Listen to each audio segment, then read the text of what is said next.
futur façon Marine Le Pen, ça donnait ça en juin dernier. Gilbert Collard est l'invité VIP, mais un autre converti attire ce jour-là notre attention. Sur ses boutons de manchette, le symbole de la franc-maçonnerie, le compas du grand architecte. Ce que je veux vous dire aujourd'hui, c'est que chez vous, aujourd'hui, c'est chez moi.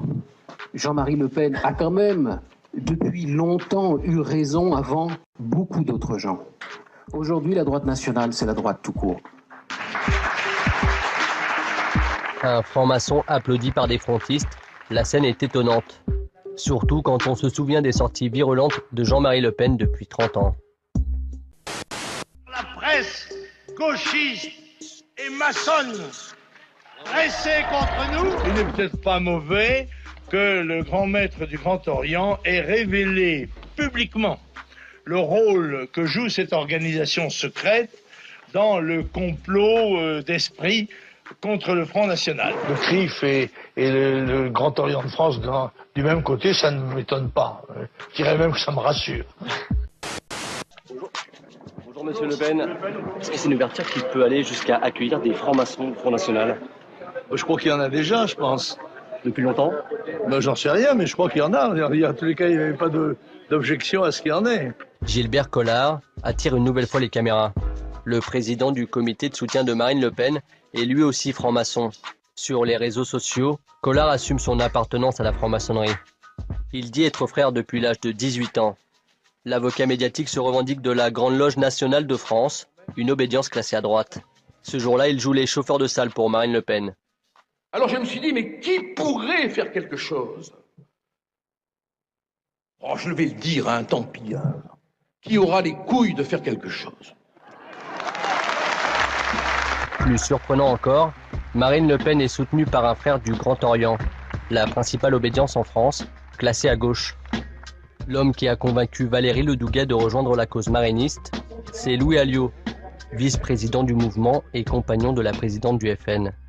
Alors tu as la chance de l'avoir la compagne que tu as, mais je crois que la réciproque est vraie aussi. Parce qu'aujourd'hui aussi tu prends des risques, hein, tu invites des gens qui ne sont pas membres du Front National, ça peut faire des vagues d'ailleurs. Valérie Ledouguet n'est pas encartée au FN, mais son flirt avec le parti nationaliste n'est pas du goût de sa loge. La semaine dernière, il a été poussé à la démission. Pourtant, lui affirme toujours être franc-maçon. Sympathisant du FN et franc-maçon, c'est compatible? Mais je suis pas sympathisant du Front National. Bah, vous êtes ici aujourd'hui, non? Et ça change rien du tout. Ledouguet, Collard, des francs-maçons assumés au service de la normalisation du nouveau front. Une double appartenance pas encore facile à assumer face caméra. Marine Le Pen, c'est pas un diable quand même. J'ai rien à voir avec des extrémistes, des nazis, etc. Quoi. Non, mais ces gens-là n'ont rien à voir aujourd'hui avec ça. Faut arrêter, quoi. Et j'espère que Grand Orient ou quelques autres vont être beaucoup plus tolérants que ça. La République, la laïcité, des références nouvelles pour le Front National. De quoi séduire certains francs-maçons. C'est le cas de cet ancien grand maître qui préfère rester discret. Est-ce que le FN est plus fréquentable aujourd'hui? Parce qu'il a réellement changé. C'est indiscutable, bien sûr. Et ça ne pose pas les mêmes problèmes. Aujourd'hui, recevoir Marine Le Pen dans une loge, est-ce que c'est envisageable? Ça ne me choque pas. Ça ne me choque pas. Il y a de plus en plus de loges qui ne seraient pas contre le fait de vous recevoir et de parler avec vous. Écoutez, je pense que sur un certain nombre de sujets, on peut effectivement parler de l'avenir de la France, la laïcité notamment.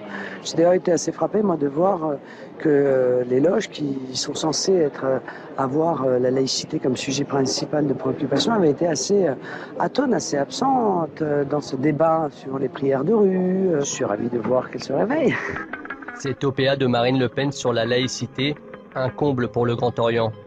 Guy Arcizet est le grand maître de la principale obédience française.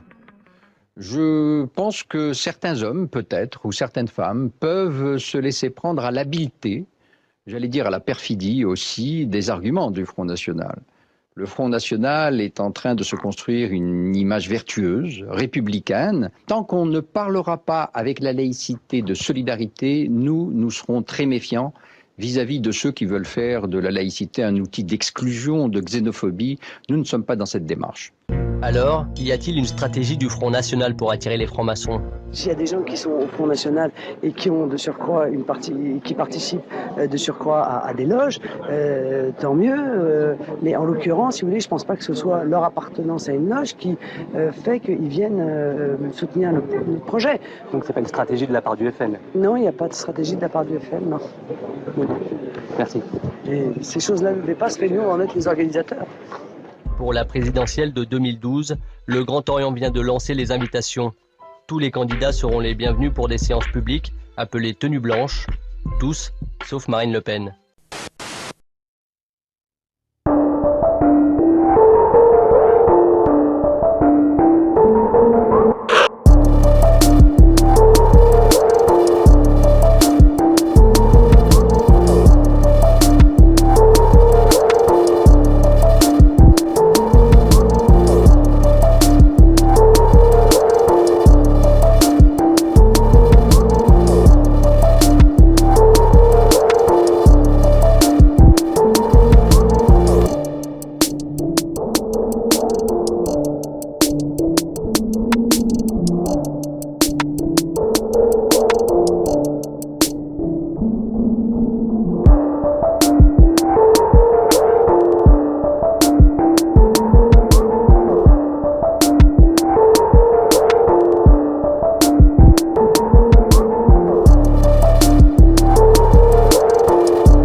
Vous dites qu'il y a que 2 de vos 3 filles se sont fait initier par des juifs et en fait il n'y en a qu'une. Oui, et puis c'est pas dit dans ces termes-là. Mais vous avez dit initié, vous n'avez pas dit dépucelé. Je vais vous dire une chose, cher monsieur, c'est que quand vos filles vous traitent de décharge publique dans des journaux qui m'insultent comme m'insultent, je peux me permettre moi de dire des choses sur mes filles. Elles n'ont pas le droit. Moi j'ai le droit. C'est moi qui les ai faites en fait.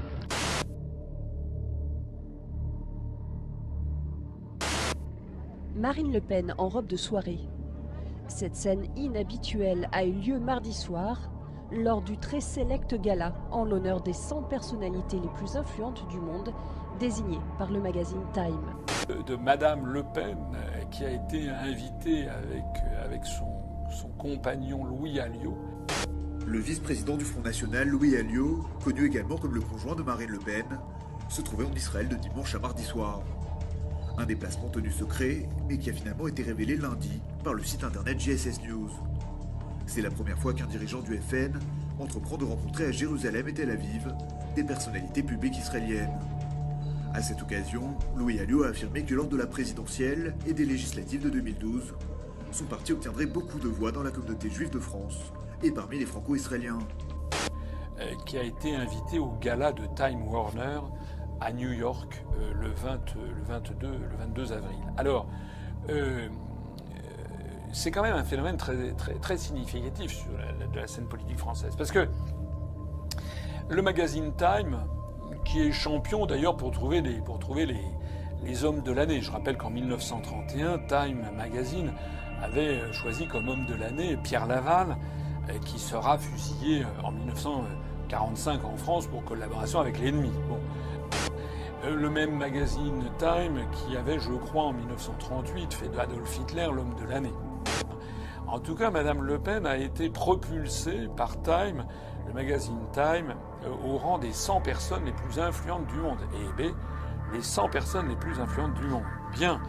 En réalité, évidemment, tout ça, c'est une façon pour les États-Unis, pour les dirigeants américains, plus exactement pour l'oligarchie américaine, de promouvoir inlassablement Madame Le Pen. Nous nous expliquons pourquoi. On explique que Madame Le Pen s'est rendue en 2011, juste avant les élections présidentielles. En décembre 2011, elle s'est rendue aux États-Unis, où elle a fait des rencontres diverses et variées. Après New York, direction la Floride. Le staff de Marine Le Pen n'a autorisé aucun média audiovisuel à la suivre. Après l'ambassadeur israélien, l'opération dédiabolisation se poursuit à Palm Beach. La patronne du front a rendez-vous avec un certain William Diamond, un membre influent de l'EPAC, le principal lobby juif américain. William Diamond est un type très influent du parti républicain qui a été numéro 3 à la mairie de New York à la période de Giuliani et qui est aussi accessoirement l'un des directeurs de la synagogue de Palm Beach. Le 5 novembre 2011, il donne une réception dans sa villa en l'honneur de Marine Le Pen. Pour dire à quel point le gars doit probablement être un mec vraiment influent, il y avait sur un des meubles les photos de 4 présidents américains dédicacés à son nom. Il y avait beaucoup de gens de la communauté juive, beaucoup de républicains, et je dois dire que la soirée s'est terminée par un verre à la santé de Marine Le Pen et de son succès en 2012. Et comme par miracle, suite à ces rencontres, eh bien, d'un seul coup, les grands médias si indépendants de notre beau pays se sont ouverts comme par miracle. Il n'y en avait que pour Madame Le Pen par-ci, Madame Le Pen par-là. Il faut quand même relever 2 choses qui sont importantes. La première, c'est qui Time? Le magazine Time est possédé par un groupe qui s'appelle Time Warner et il est intéressant d'aller examiner quels sont les actionnaires de Time Warner. Vanguard Group qui possède également des parts dans Exxon. Et puis enfin, comme on dit à New York, the cherry on the cake, la cerise sur le gâteau, eh bien c'est que l'un des actionnaires de Time Warner s'appelle en fait BlackRock. BlackRock, Rocher Noir, c'est un peu mystérieux comme nom, c'est un fonds d'investissement lui aussi. C'est une société d'investissement qui est ultra puissante dans l'ombre, qui exerce un pouvoir très très important, un pouvoir d'influence à Wall Street ou dans les allées du pouvoir à Washington. Et parmi les grands actionnaires de BlackRock, on découvre les Rothschild. On découvre également sa gracieuse majesté, Elisabeth II, avec sa fortune personnelle. On y découvre Warren Buffett, qui est l'un des principaux milliardaires américains, 2e ou 3e fortune mondiale. On y découvre également l'inénarrable George Soros, le responsable des révolutions de couleur. Voilà. Donc tout ce petit monde possède Time Warner et qui a fait de Madame Le Pen l'une des 100 personnes les plus influentes de l'année et qui ne cesse de la promouvoir devant les écrans des